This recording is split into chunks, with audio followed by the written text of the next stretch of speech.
A lot of these inbred rednecks that support Trump are cherry picking the Bible, and they've been quoting and they've been taking Bible verses out of context, and this has been done for centuries.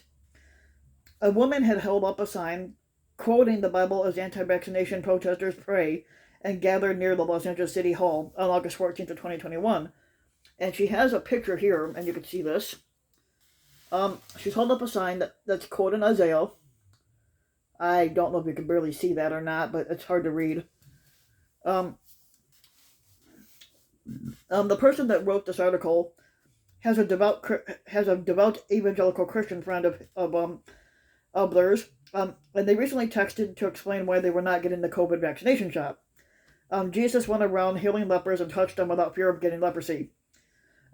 This story that St. Luke tells in his gospel, basically, it's like listed as number 17 and then dash 11 through 19, is not the only Bible verse I have seen and heard evangelical Christians use to justify any anti-vaccination convictions. Other popular passages from the Bible include Psalm 30.2, Lord, I called to you for help and you healed me. Um, Number 1 Corinthians 6:19, do you not know that your bodies are temples of the Holy Spirit? And Leviticus 17.11, for the life of a creature is in the blood. Now, all of these verses have been lifted out of context and repurposed to buttress the anti-vaccination movement. As a historian of the Bible and American life, I can attest that such a shallow reading in service of political and cultural agendas has long been a fixture of evangelical Christianity. Um, in the 16th century, Martin Luther and other Protestant reformers translated the Bible from an already existing Greek text into the languages of common people.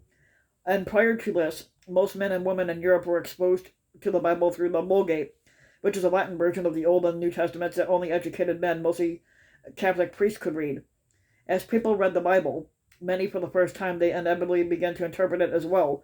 Protestant denominations formed around such interpretations. By the time Protestants started forming settlements in North America, there were distinctly Anglican, Presbyterian, Anabaptist, Lutheran, and Quaker reading of the Bible. The English Calvinists who settled in the Plymouth and Massachusetts Bay had built entire colonies around their reading of the Bible, making New England one of the most literate societies in the world. In the 18th century, popular access to the Bible was only one way that the British, including the North American colonies, distinguished themselves from Catholic nations that did not provide such access. Um, Now, in the early 19th century United States, biblical interpretation became more free-willing and individualistic.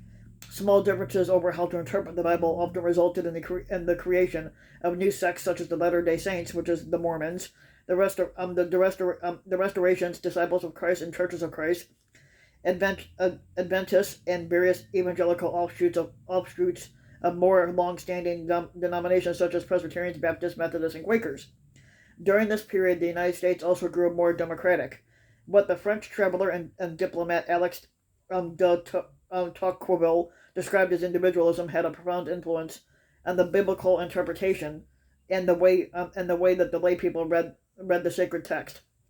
Um, the views of the Bible proclaimed from the pulpits of formally educated clergy in the in the in the established denominations gave way to a more free, willing, and populist understanding of the scriptures that was often dissociated from such authoritative communities. These evangelicals never developed their approach to understanding the Bible in a complete isolation.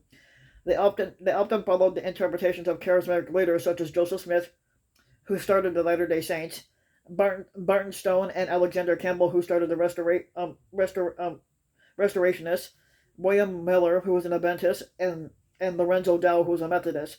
These preachers built followers around the innovative readings of the scriptures. Without a church hierarchy to rein them in, these evangelical Pied Pipers had little accountability whatsoever. When large numbers of Irish and German immigrants arrived on American shores in the middle decades of the 19th century, evangelicals drew on a long-standing anti-Catholic prejudice. They grew anxious that these Catholic newcomers were a threat to their Protestant nation, and they often based these fears on perceptions of how Catholic bishops and priests kept the Bible from their parishioners. While this fear of Catholics was mostly rhetorical back in nature, there were a few moments of violence. For example, in 1844, and nativist Protestants responding to rumors that Catholics were trying to remove the Bible from Philadelphia public schools had destroyed 2 of the city's Catholic churches before the Pennsylvania militia stopped the violence. These so-called Bible riots revealed the deep tensions between the individualistic and commonsensical approach to a biblical interpretation that's common among Protestants and a Catholic view of reading the Bible that was always filtered through the historic teachings of the Church and its theologians. Protestants believed that the former approach was more compatible with the spirit of American liberty. Today, this American approach to reading and interpreting the Bible is front and center in the arguments made by evangelical Christians that are seeking religious exemptions to COVID-19 vaccination mandates. When they explain their religious their religious objections to health officials, employers, and school administrations, evangelicals select verses usually out of context and reference them on exemption forms. Like they did back in the 19th century, evangelicals who refuse to get vaccinated today tend to follow the spiritual leaders who have built followings by baptizing political or cultural propaganda in the sea of Bible verses. The mega church pastors, televangelists, conservative media commentators, and social media influencers have far more power over the ordinary evangelical Christians and those of the local pastors who encourage their congregations to consider that God works through science.